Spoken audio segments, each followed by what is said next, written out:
Para 2 Samuel, no capítulo 4, versículo 4.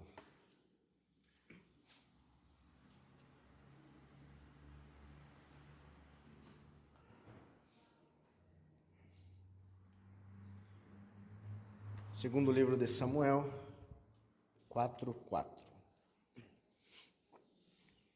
Você já pode deixar aberto no capítulo 9 também, porque depois desse versículo 4, nós vamos direto para o capítulo 9, versículo 1. Então já deixe meio organizado aí na tua Bíblia.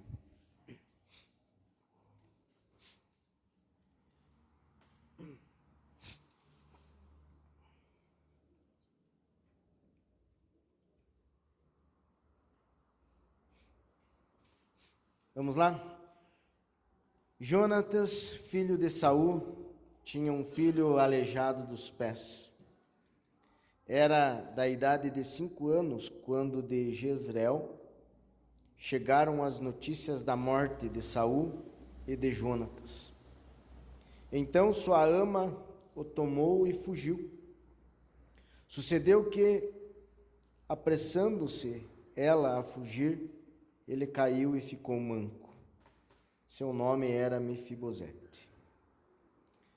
Capítulo 9, versículo 1.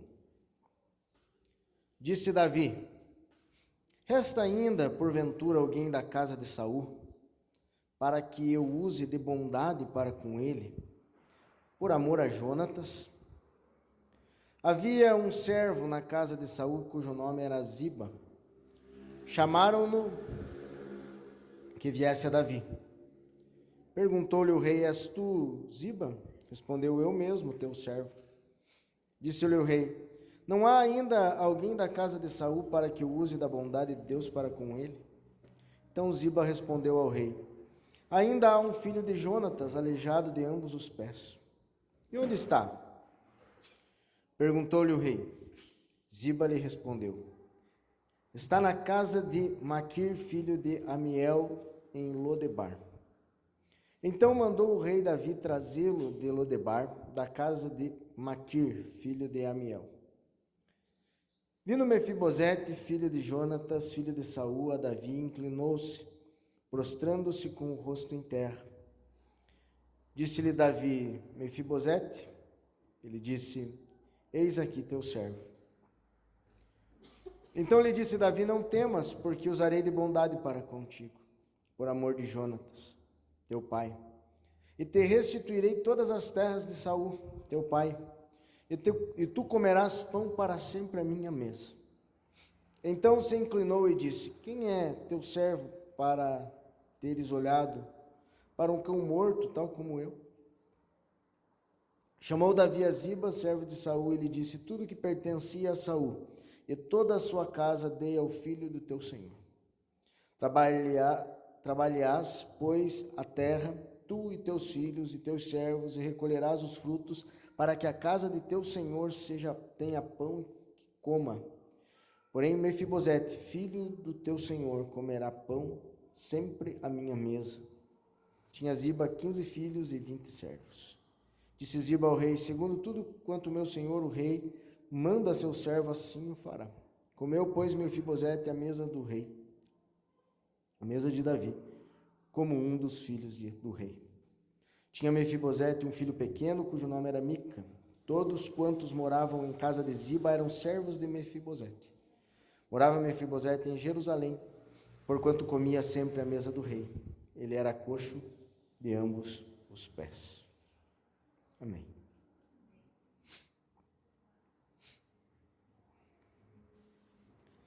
O tema dessa mensagem é trauma. Temos Mefibosete aqui como uma figura central, alguém que viveu uma passagem extremamente traumática na sua infância. Pense que Mefibosete tinha 5 anos, era filho de Jonatas, que era filho do rei Saul. Tinha um futuro brilhante pela frente. Poderia ser o rei de Israel. Porém, você deve lembrar na história que Saul ficou louco de ira com Davi. Lembra disso? E nessa perseguição implacável contra Davi, acabaram morrendo Saul, seu pai, seu avô, Jonatas, seu pai. E ao ouvir a notícia, a cuidadora de Mefibosete pegou Mefibosete e saiu nas pressas, tendo ali um acidente e fazendo com que ele ficasse aleijado de ambos os pés, de ambas as pernas. E Davi agora assumiu o trono, não logo em seguida, mas no decorrer da história, Davi assumiu o trono.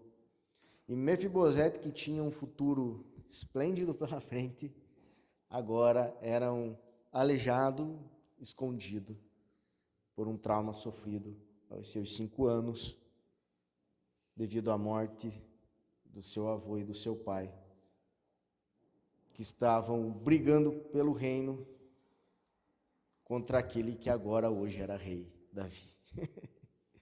Uau! Difícil, né? Que complicada essa situação de Mefibosete. Mefibosete mostra exatamente alguém traumatizado. O trauma, dentro da psicologia, ele passa por alguns períodos. O primeiro é a experiência traumática. O segundo é o impacto psicológico que ela produz. Depois, a resposta de estresse que ela causa frente às memórias e frente ao impacto psicológico. Em seguida, as memórias traumáticas, incluindo flashbacks, lembranças intrusivas. E então, por último, o impacto na identidade da pessoa. E é assim, eu sei que você sabe disso, que nós podemos dizer que todos nós, todas as pessoas, de alguma forma, já tiveram um trauma na sua vida. E assim, trauma não é algo muito fácil de nós mensurarmos, porque existem pessoas que, por uma situação extremamente difícil, como um abuso, elas são traumatizadas, mas elas ainda conseguem, às vezes, lidar melhor com aquilo do que uma outra que o pai esqueceu de ir no jogo assistir. E ela tem uma dificuldade imensa por causa disso. É muito difícil nós mensurarmos a dor que um trauma pode ocasionar. Nós conseguimos mensurar a situação. Existem situações que elas são piores do que outras, mas a dor gerada na pessoa é única. E como que eu vou saber a dor da pessoa? Não é verdade? Você sabe a tua dor, mas você consegue mensurar a situação. Poxa, a minha situação foi mais difícil do que a dela. Ok, mas eu não sei se a tua dor foi maior do que a dela. A gente não consegue saber isso, definir isso exatamente. Então, o trauma, ele existe em toda essa proporção, sabe? Em tudo isso na nossa vida. E nós precisamos aprender a lidar com isso. Precisamos aprender a vencer os nossos traumas, assim como Mefibosete aqui foi desafiado a superar os seus.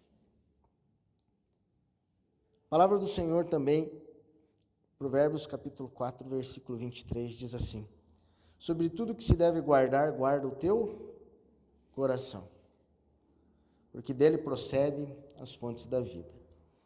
Perceba que o trauma, ele só é trauma de fato quando ele atinge o nosso coração, os nossos sentimentos. Você pode ter recebido uma agressão física, mas o que de fato machuca e o que de fato nós carregamos é emocional. Veja que o trauma na vida quase falei Melquisedeque, Mefibosete, o trauma na vida de Mefibosete foi um evento traumático que trouxe uma consequência para toda a sua vida. Ele carregou aquilo. Ele era uma criança que andava, corria, brincava, agora ele era uma criança aleijada. Trauma, ele faz isso conosco. É um evento que nos marca e a partir daquele evento, a nossa vida tem um acréscimo de um peso, de uma dor, de uma culpa, de uma situação, de algo ruim. E o pior de tudo justamente está no nosso coração. O sentimento, a mágoa, o conflito interno que gera. Então, 2 perguntas para nós iniciarmos essa nossa conversa. Quais foram os eventos traumáticos que você teve na sua vida? Que hoje você lembra e fala, ui, que ruim de lembrar disso. Significa que ainda dói. E o que você carrega no teu coração? O que é aquilo que te mudou o teu jeito de ser, muitas vezes, teu jeito de reagir às coisas. Uma marca que ainda você carrega e que te atrapalha na tua jornada. Trauma, nós podemos até conceituá-lo dessa maneira. Uma marca que eu carrego e que ainda me atrapalha na minha jornada. Assim como Mefibosete, pessoas carregam marcas, como consequências de abusos que viveram, acidentes que passaram, dores que enfrentaram, humilhações, traições e vergonhas. Meus irmãos, eu estou falando para pessoas que passaram por tudo isso, assim como eu passei por várias situações. De vergonhas, humilhações e traições e abusos na minha infância, adolescência. E é normal nós chegarmos e falarmos assim, não, mas você nunca passou pelo que eu passei. Eu tenho certeza disso, que eu nunca passei pelo que você passou. E talvez a experiência traumática tua, ela seja proporcionalmente maior do que as que eu tive.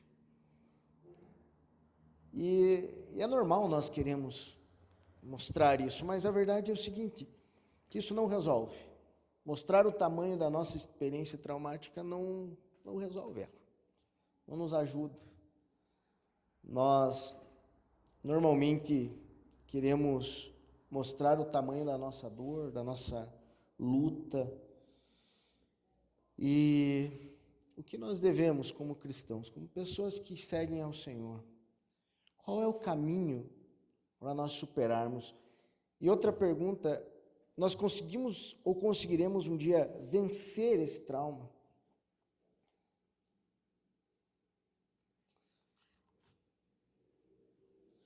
Um dos grandes problemas do trauma é que ele acaba se afunilando em quem? Ele acaba se afunilando em Deus. A tendência do trauma é nós levarmos ele para Deus. Seja uma pessoa que tenha nos feito mal, alguém que tenha nos magoado muito, mas, por fim, as perguntas são: por que Deus permitiu isso? Onde o Senhor estava quando aconteceu isso comigo? Por que o Senhor não fez nada quando estava acontecendo isso comigo? Porque o Senhor fez isso comigo.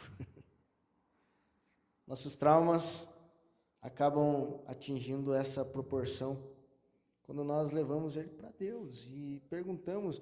E, meus irmãos, eu tirei essas perguntas aqui de orações que eu já fiz para Deus. Ah, Giovanni, mas você tem uma vida tudo tranquila? Não, meus irmãos, eu sou traumatizado, igual você. E eu já cheguei para Deus e falei, por que o senhor não fez nada na hora? Por que o senhor não... Onde que o senhor estava nessa hora? Nossos traumas acabam chegando até Ele. Senão, acabam culpando ou levando a culpa de uma forma eternizada na figura do agressor e em todo o perfil parecido com o agressor. Pessoas, por exemplo, que foram abusadas talvez pelo pai, pelo tio, pelo avô, meninos ou meninas, acabam muitas vezes gerando um ódio pelo sexo masculino em geral.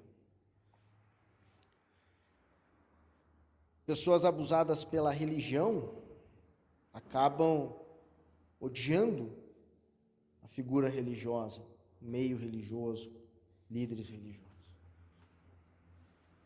E isso também é fruto do trauma.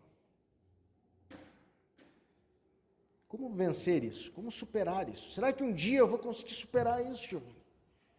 Será que um dia eu vou conseguir vencer essa dor que ainda existe?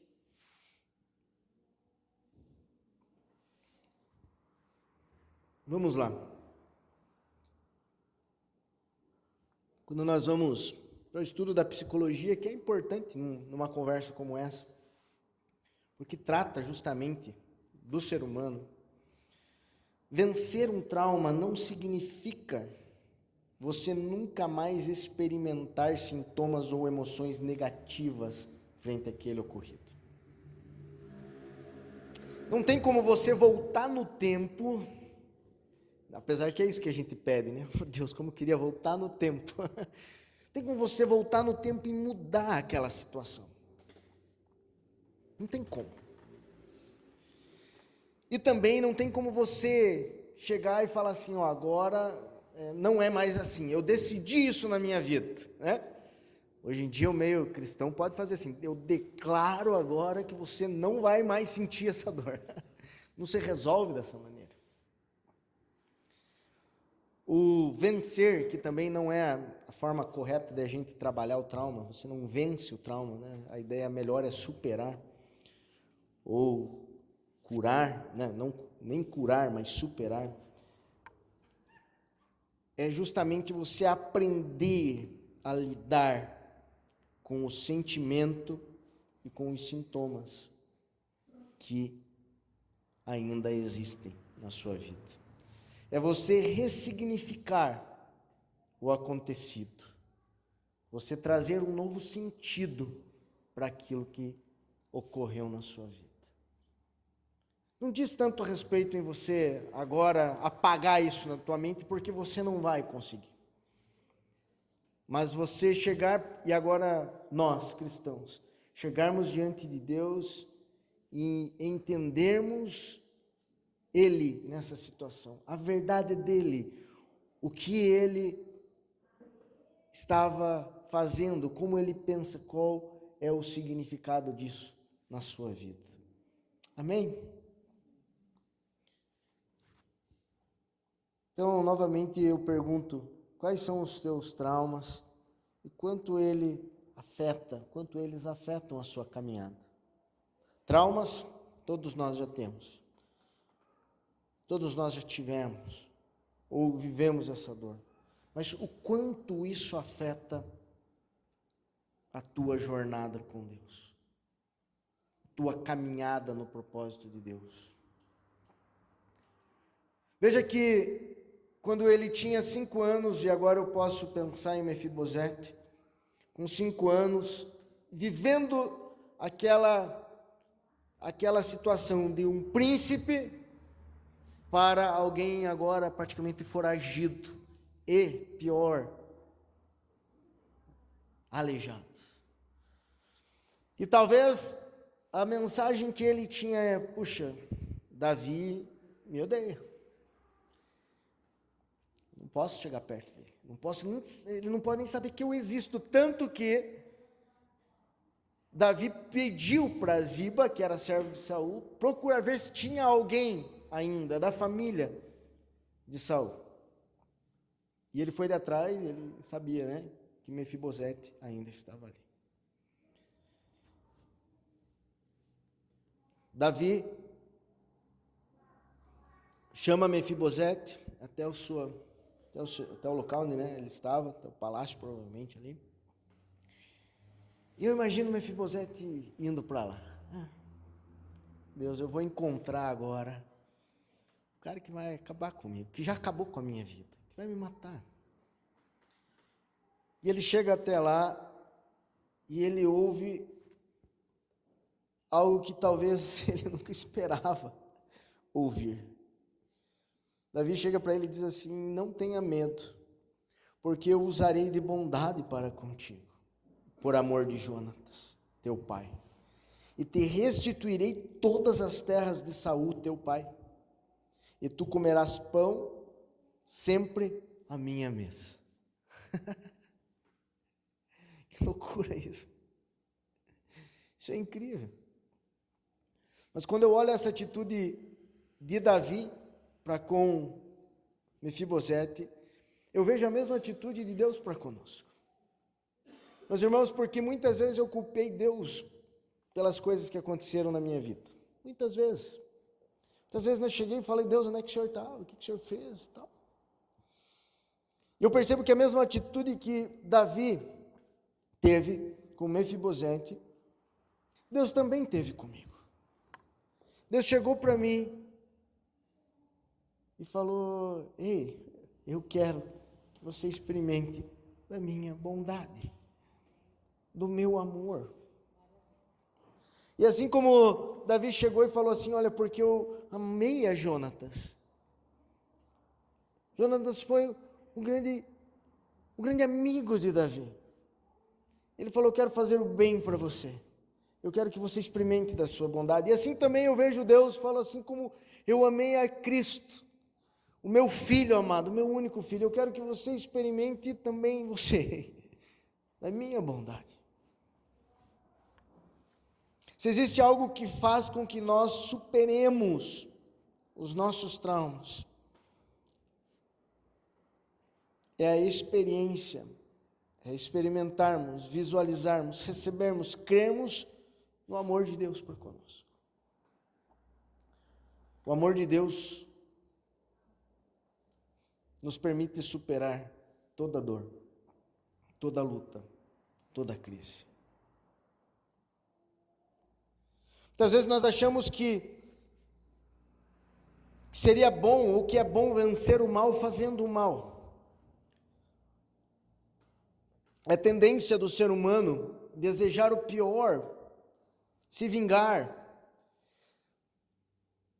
descontar em outras pessoas, culpar outras pessoas, culpar o próprio Deus, dar vazão ao ódio, ao rancor. Mas, meus irmãos, isso são consequências humanas. Pessoas que não conhecem a Deus, que não conhecem a Cristo, fazem isso. Isso é o normal da nossa maldade. É querer descontar, é querer a vingança, é projetar o mal para aqueles que nos fizeram mal. E se não para eles, para todo o estereótipo, para todo o perfil parecido.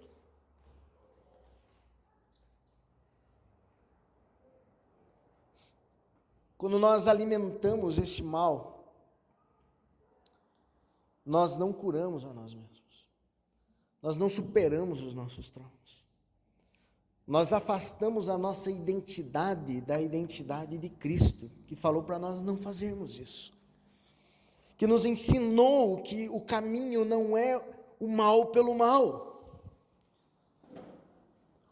O caminho é quando alguém bater na tua face, não é bater na face da pessoa. Nós firmamos a nossa identidade fora de Cristo, quando nós chegamos e falamos assim: não, ele me fez o mal, então eu vou fazer o mal para ele. Não é ali que nós encontramos a cura, a restauração na nossa vida. Mas, meus irmãos, eu digo para você que existe um caminho onde nós encontramos conforto para a nossa alma. E ela se chama a mesa do Senhor. Davi chegou para Mefibosete e falou assim: Mefibosete, eu não quero só restituir tudo o que era do teu avô, do teu pai, não. Eu quero que você coma na mesa do rei. Quem que comia na mesa do rei? Eram os filhos do rei. Como filho agora você é tratado. Entenda que agora a visão que eu tenho sobre você é como um filho que eu recebo na minha casa. E agora Mefibosete é marcado na sua vida, no seu trajeto, como alguém que antes achava que Davi o odiava, que Davi era a pior pessoa do mundo, que Davi tinha feito coisas terríveis para ele e para sua família. E de repente ele conhece um Davi que diz assim: eu quero que você se assente à minha mesa, que você seja meu filho, que você seja como meu filho. E, meus irmãos, esse também é o mesmo caminho que Deus fala para nós, porque quantas vezes eu cheguei para Deus, e nós chegamos para Deus e colocamos a culpa nele, aonde o Senhor estava, por que o Senhor não fez, o que o Senhor fez comigo, Deus, foi o Senhor mesmo que fez, mas Ele não quer explicar para nós que Ele não tem culpa, Ele não quer mostrar, não, eu não tenho culpa, Ele quer mostrar o seguinte: venha para a mesa, se relacione comigo, sente à mesa, porque eu quero que você seja meu filho amado, minha filha amada.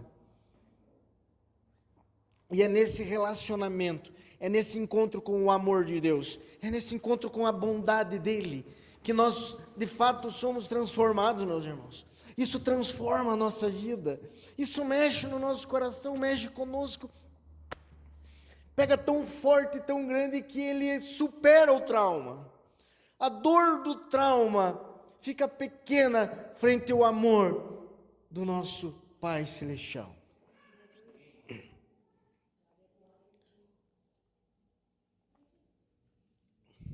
E o sentimento de ódio, o sentimento de rancor, a culpa constante, ele é suprimido frente ao Deus que nos traz para a sua casa e nos coloca à sua mesa.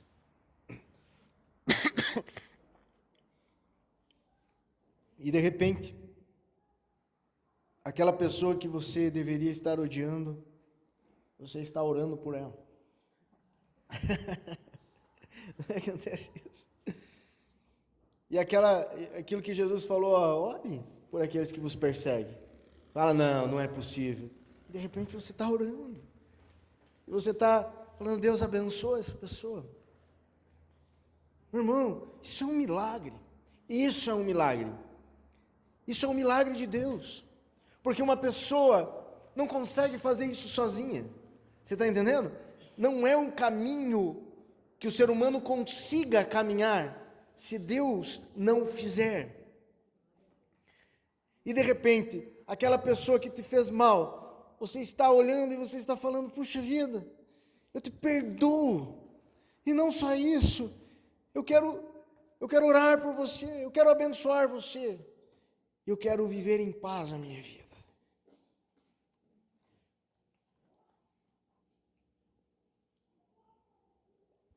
Ao nos colocar na mesa, o Senhor também firma a nossa identidade. Quem somos realmente nele. E essa é a verdade que nos liberta, meus irmãos, que nos permite avançar, mesmo quando as pernas não estão se movendo.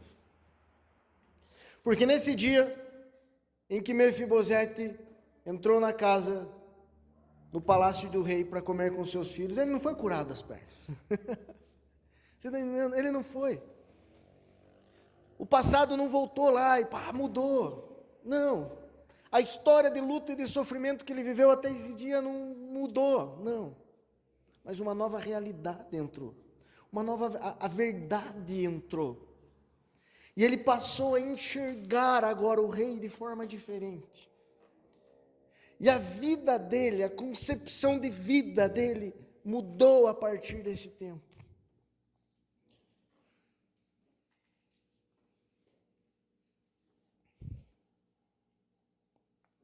Por isso que trauma, a palavra cura talvez não seja mais apropriada.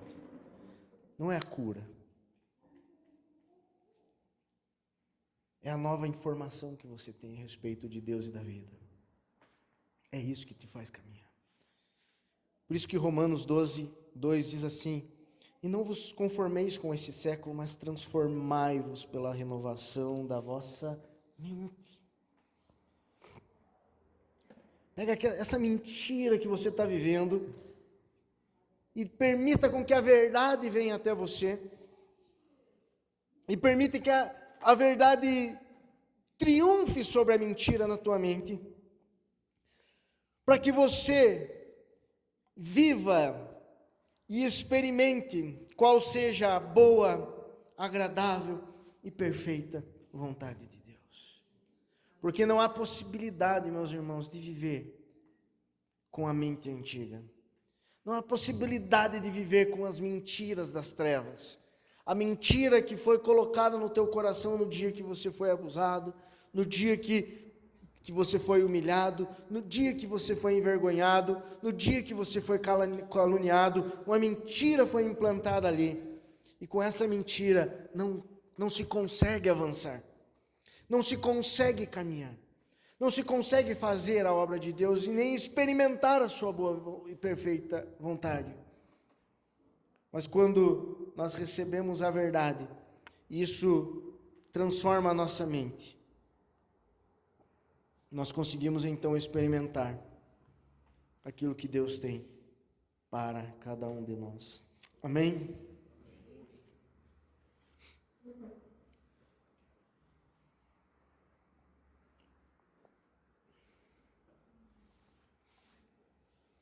Eu não diria que isso é algo que você precise sentir. Eu já usei muito essa palavra. Né? Você precisa sentir o amor de Deus. Você precisa sentir. Mas o sentimento, gente, não é o que existe mais nobre em nós. Ele nos engana. Eu diria que nós precisamos viver isso. De que forma? Recebendo essa informação e crendo nela.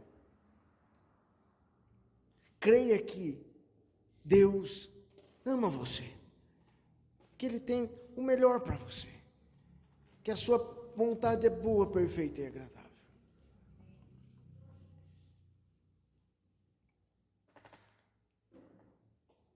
Coloca isso no teu coração de trabalho. Muitas vezes é difícil de você, de uma hora para outra, passar a crer.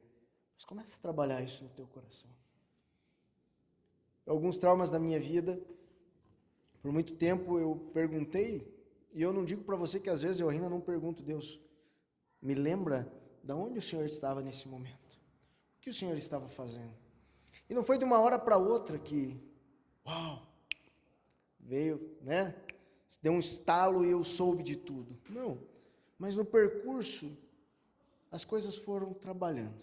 No percurso, Deus foi me movendo. O fato de eu abrir meu coração para receber a sua graça e o seu amor, as coisas foram se organizando, se orientando, até o ponto de eu olhar e falar, Deus, o Senhor estava ali me amando. Nesse dia, o Senhor estava ali trabalhando em mim. Nesse dia, o Senhor estava ali me livrando do mal. Nesse dia, o Senhor estava ali me chamando para uma obra. E de repente você começa a ver e se torna claro aos teus olhos, Deus, naquele dia, trabalhando na sua vida e agindo em amor eterno sobre você. Não é de uma hora para outra. Mas abra o teu coração e deixa Deus falar. Abra teu coração e talvez essa pergunta você tenha que fazer e fala, Deus, onde é que o Senhor estava nesse dia? Mas deixa Ele responder. Deixa Ele trabalhar em você.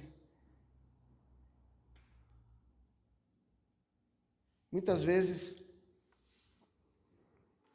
Deus estava de fato moldando a gente, trabalhando.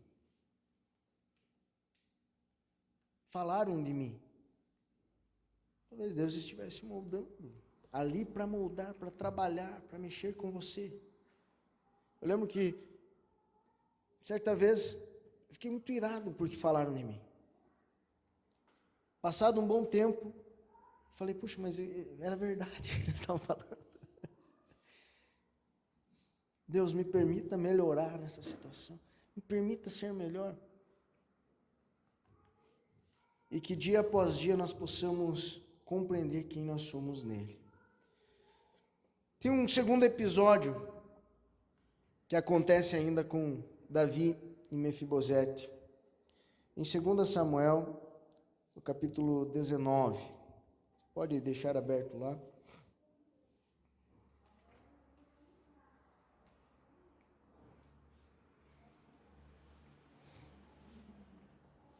Entre o capítulo 9 e o capítulo 19 de 2 Samuel, existem vários acontecimentos. Um deles é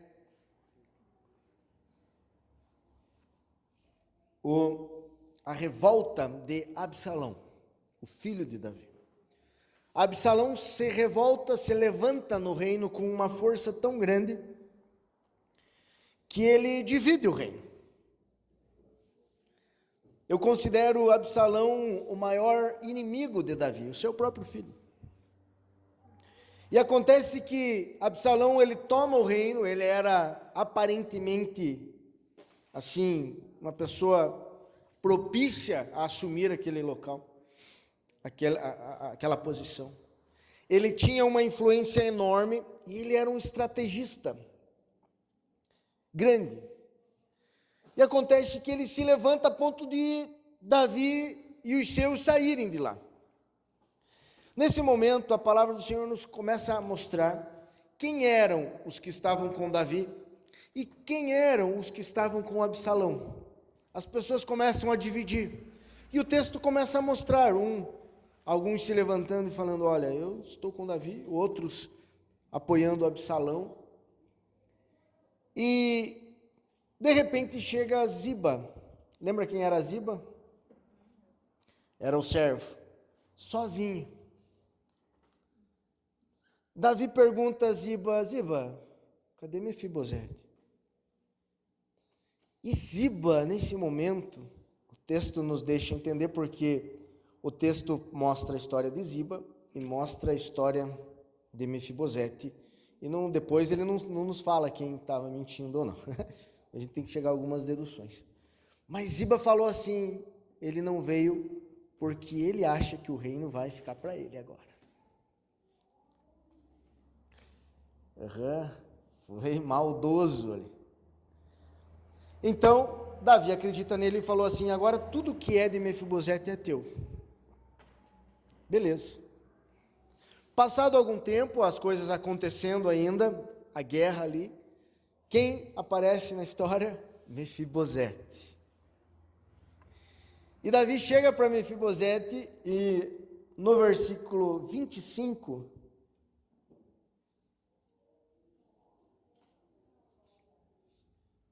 tendo ele chegado a Jerusalém a encontrar-se com o rei, este lhe disse, então Mefibosete se encontra com o rei, por que não fosses comigo, Mefibosete?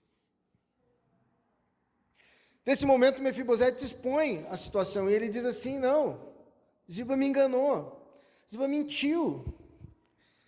Ele achou, pelo fato de eu estar aleijado, que eu não iria, e ele mentiu, e ele foi sozinho, e ele mentiu para o rei.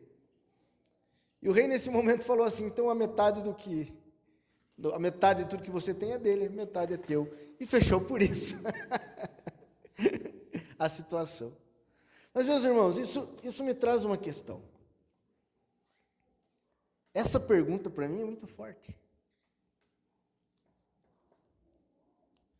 Porque o rei chegou para ele, para o aleijado, porque ele não tinha sido curado ainda. Ele falou, por que não fostes comigo? Numa guerra. Por que não fosse comigo? Talvez nós esperaríamos o rei falar assim: ah, coitadinho, rapaz, fica lá, fica de boa. Não quero, não preciso de você, imagina, não vou. Não. Mas ele falou isso. Davi ofereceu a Mefibosete a sua bondade e a honra, mas ele não olhou para a sua limitação no momento da batalha. Meus irmãos, entendam uma coisa: os nossos traumas não são justificativa para a gente não olhar para aquilo que Deus tem nos chamado.